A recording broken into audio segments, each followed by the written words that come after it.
the sunk cost fallacy could be ruining your life. So let's talk about it today, okay? Because it literally doesn't make any sense. Like, it literally doesn't make any sense. But I looked up the definition so we could talk through. And also, I've been calling it the sunken cost fallacy my entire life. But apparently, it's just the sunk cost fallacy. But the sunk cost fallacy is the tendency to continue investing in a project or decision based on the amount that's already been invested rather than on future benefits or costs, which often leads to poor decision making because individuals are prioritizing past investments over better future options. All this to say, right, the sunk cost fallacy is when you think, oh, when I put, so many years into this relationship or so much time or effort into pursuing this job or life path or whatever the situation is, right? I've already put in X amount of effort, and so therefore I don't want to withdraw. I want to see it through. But the second you no longer want something, like the second something, like you come to that realization of like, oh, this thing is no longer aligned for me, is exactly when you need to move on. Exactly, like that is exactly the moment when you need to move on. And I want to add to that by saying, you still have something to gain from your past, even if your present is going to deviate, even if you're going to pivot.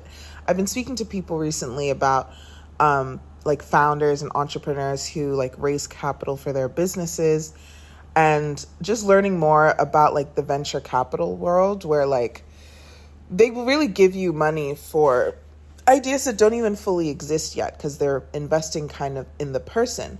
And because they're investing in the qualities of the person, depending on like the stage at which these funds are investing in these businesses, sometimes even a founder that's already raised capital in the past and like not seen any success with that first business idea, that might still be spun, right? That narrative might still be spun to look like, oh, well, this is like I'm forgetting the term, but almost like this founder is seasoned by the fact that they've already failed before. So now because it's their second time going for it, they'll do a better job. And so they're even still able to raise capital again. So I'm learning, it's quite a forgiving space, right?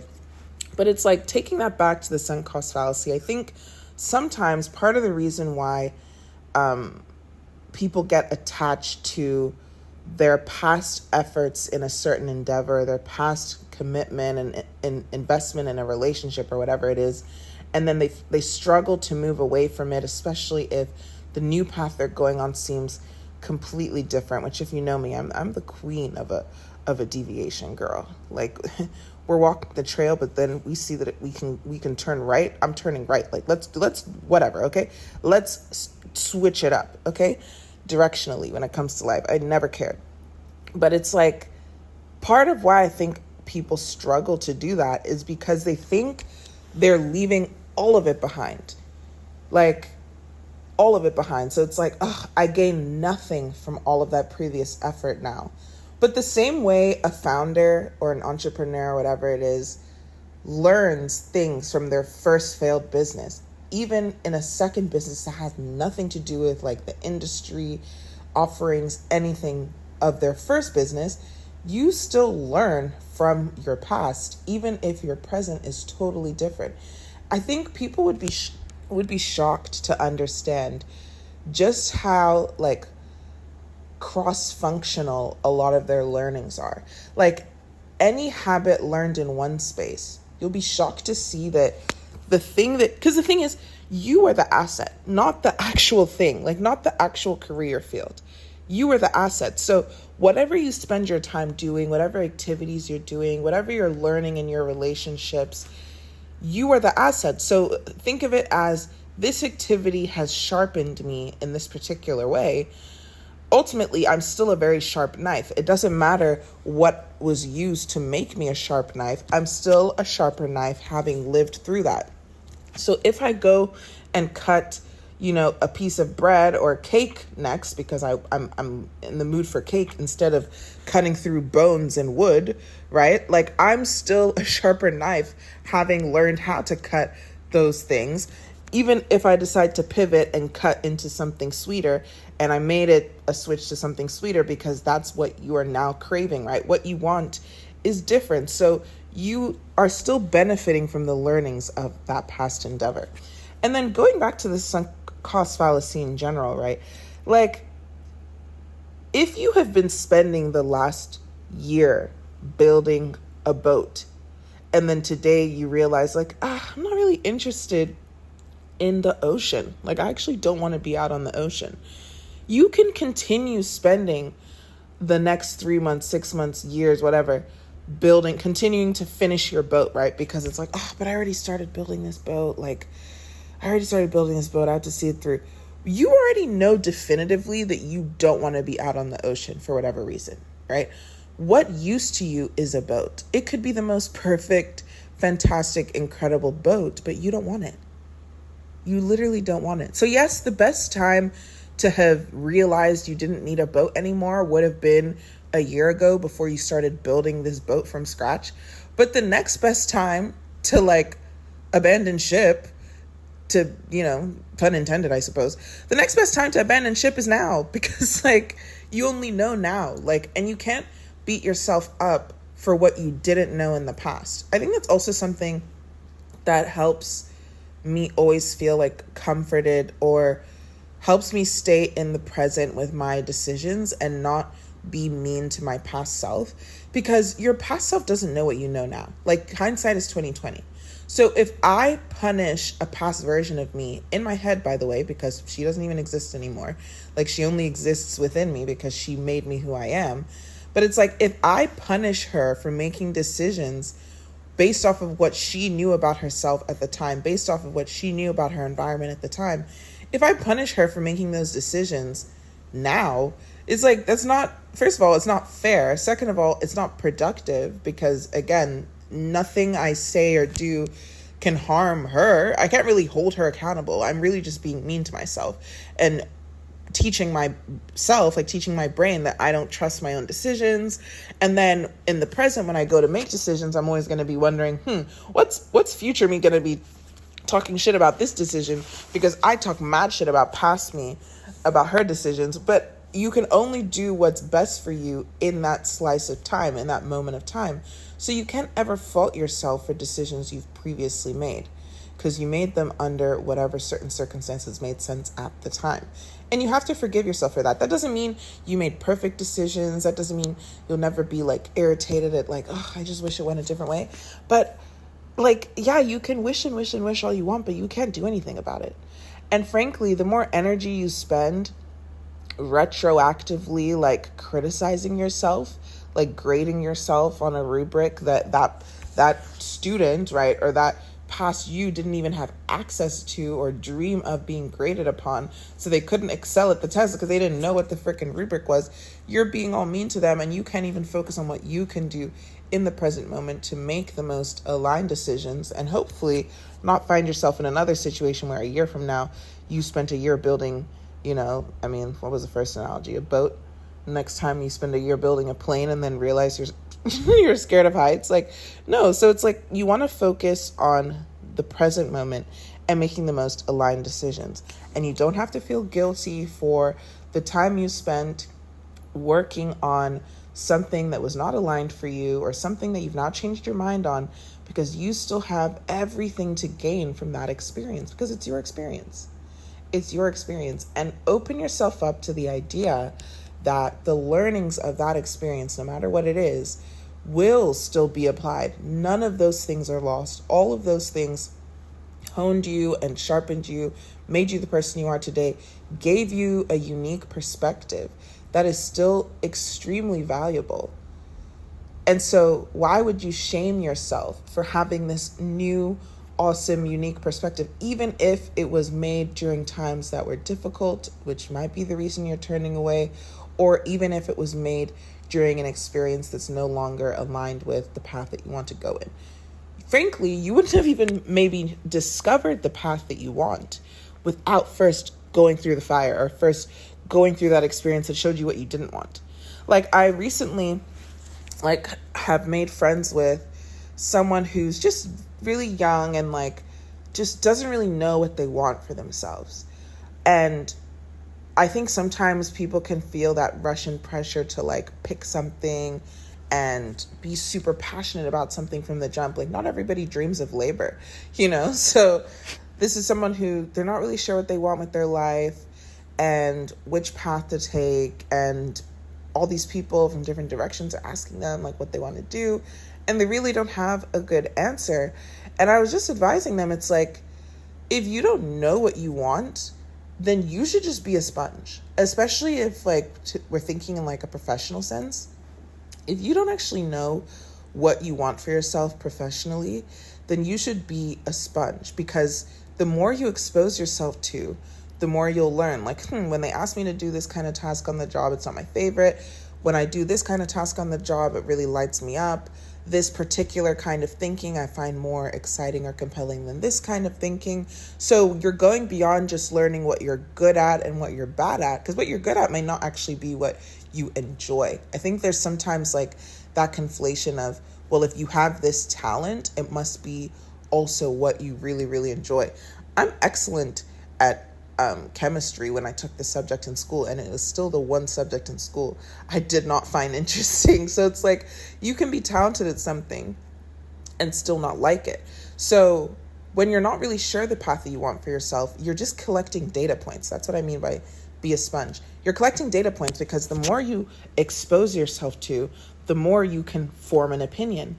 But if you've not been exposed to different things, it's hard to have an opinion on what you prefer, because what data do you have to decide on a preference, right? Which is also why it's kind of crazy to ask like 18-year-olds what they want for the rest of their life, because I think that puts so many of them in a position where they do have that like sunk cost fallacy experience of, oh, I'm like 3 years into college and I'm already studying pre-med and all of this stuff. And then they realize they have no interest in what it actually means to be a doctor day to day, beyond like all of the things that people use to surround that word.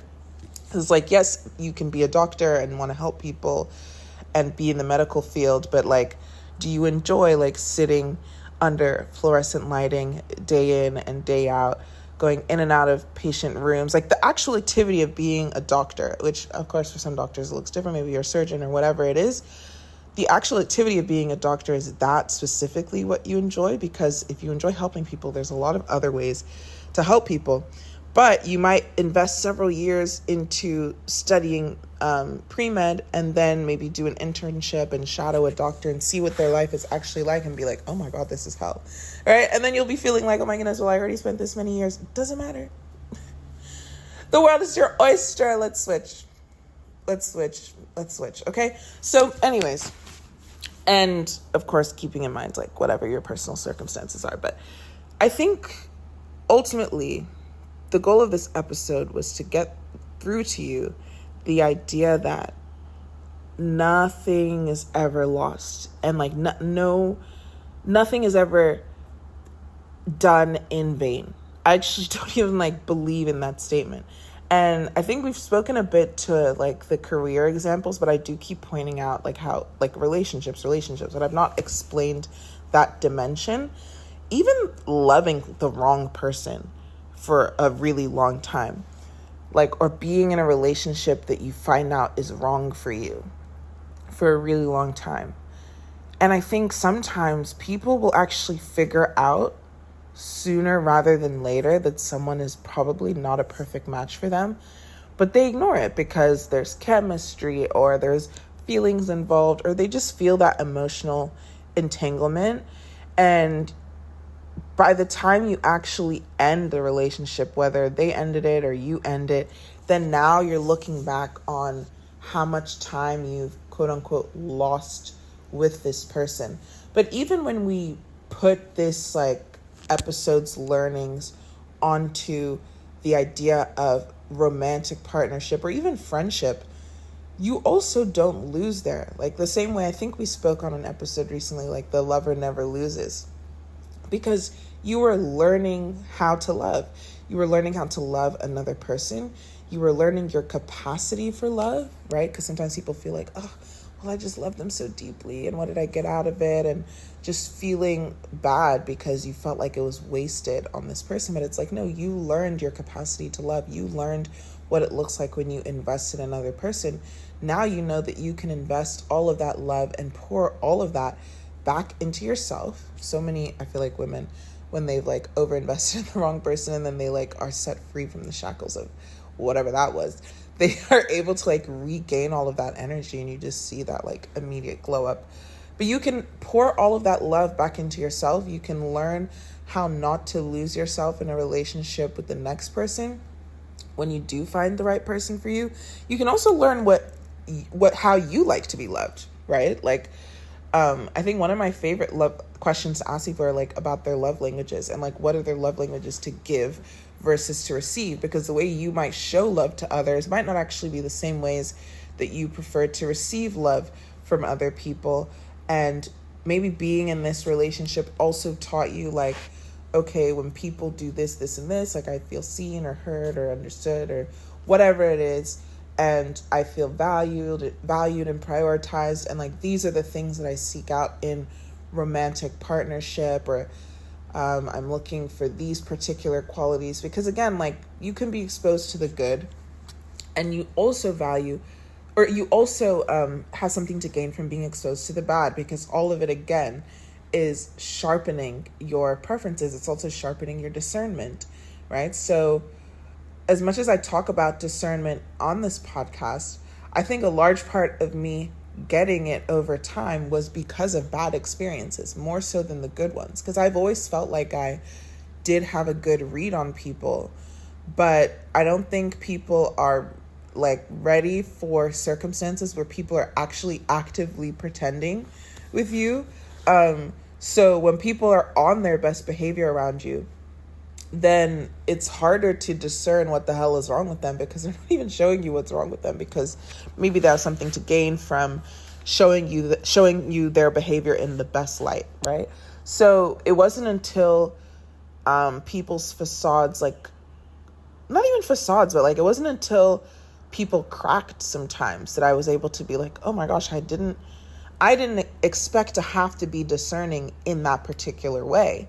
And I only became discerning in that way because I was shown people's bad behavior in that light, a few times, and then I was able to see the pattern, right?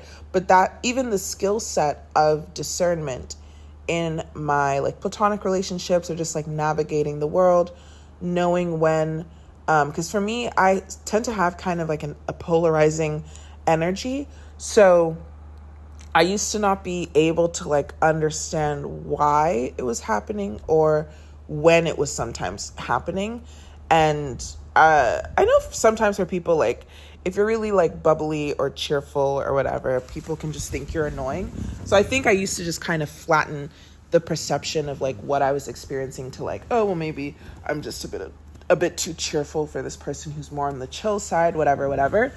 But learning that sometimes it was more than just as simple as that. I only had to, anyways, that's like a very small example of what I'm explaining. But basically, part of that discernment, like, yes, it was easy to like observe my surroundings and like feel people out, especially for other people's situations. I could always give really good advice to people when it came to their relationship dynamics and blah, blah, blah. But then part of what sharpened my own discernment in my personal life was people acting up. So it's like, yeah, you don't want to say, oh, you're grateful for the fact that people were playing in your face. But at the same time, yeah, I am. To be fair, I'm the queen of being like, yes, I'm so grateful for that. Like, yes, I experienced like the worst few months of my life. I'm so grateful. Like, yeah, like I am though. I'm grateful for it because I wouldn't have been discerning in those ways if I wasn't disappointed by certain friends in specific ways. So I come out of that with the gift of discernment, and I think that's a beautiful gift. So it's like, if it costs a few, ugly experiences, then I'm going to take that gift.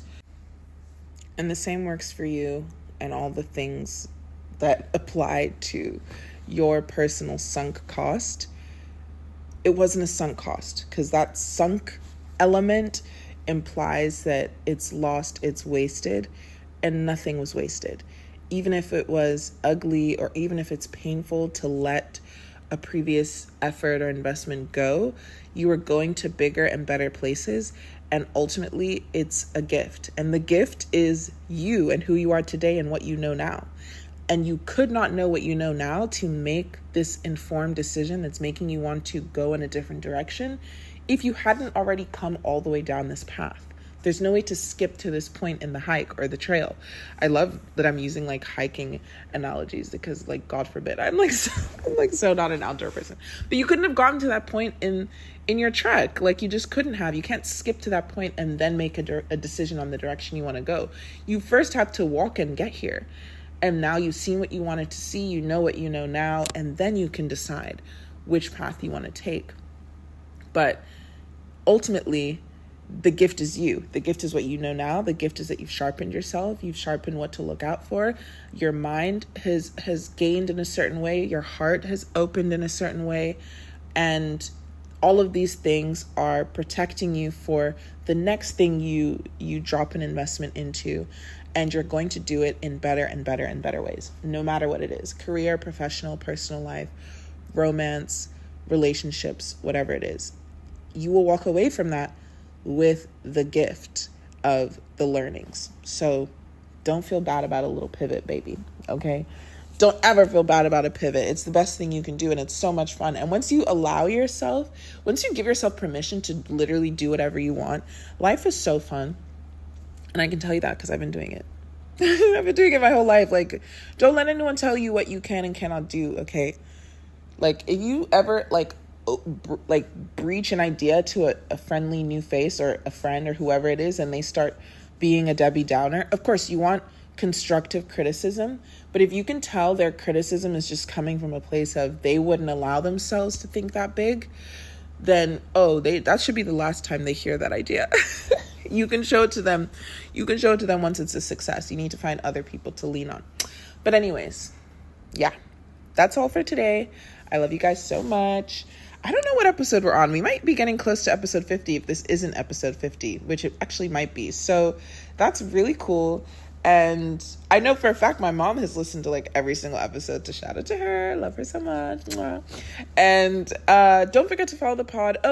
Welcome to Live Lumani. If it is your first time being here, my name is Abia Mudo, and thank you guys for thinking out loud with me. And if you made it all the way to the end, drop an emoji of like a dress. There's like a blue dress on my bed that I'm looking at. A dress or like a flower, so I know who made it here. And I will see you guys next time. Mwah.